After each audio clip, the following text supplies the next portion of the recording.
Hello friends, કેમ છો? જય માતાજી. તમને મારી દમુસ વ્લોગ ચેનલમાં સ્વાગત છે. તો આજે આપણે છે ને અખંડ દીવો કેવી રીતે બનાવવો તો તેના વિશે જોઈશું. રૂથી પણ બનાવાય છે, પણ હું છે ને તે આ સૂતરના દોરાથી બનાવું છું. તો ચાલો તમને પણ હું બતાવું. તો હવે આપણે આ ખુરશીમાં આવી રીતના જેવડી લંબાઈમાં બનાવવું હોય એટલી લંબાઈનો દોરા આપણે વીંટી લેશું. 2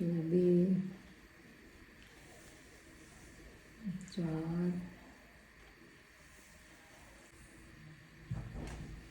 અને 24. આપણે આ 24 આંટી બનાવી છે. હવે આને આપણે વળ દઈ દઈશું. તો પણ ચાલે, પણ ક્યારેક રૂ છે ને ફસાઈ જવાની બીક લાગે. તો જો આપણે આવી રીતના મૂકી દઈશું.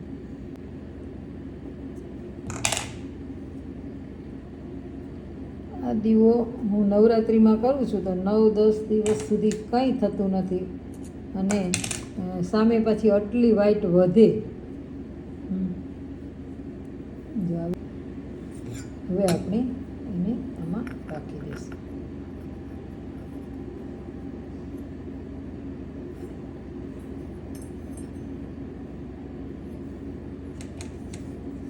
આ બાજુથી પણ કાપી લઈશું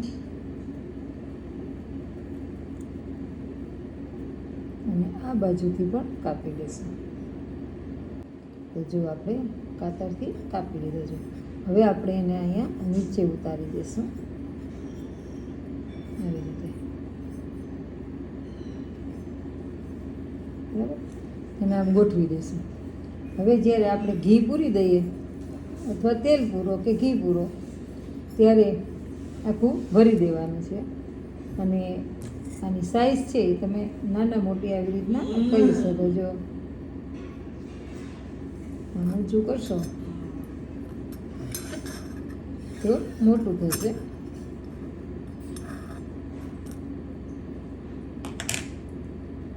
અને નીચે ઉતારવી હોય તો તમે આવી રીતના નીચે ઉતારી શકો છો. જો આપણો દીવો તૈયાર થઈ ગયો છે.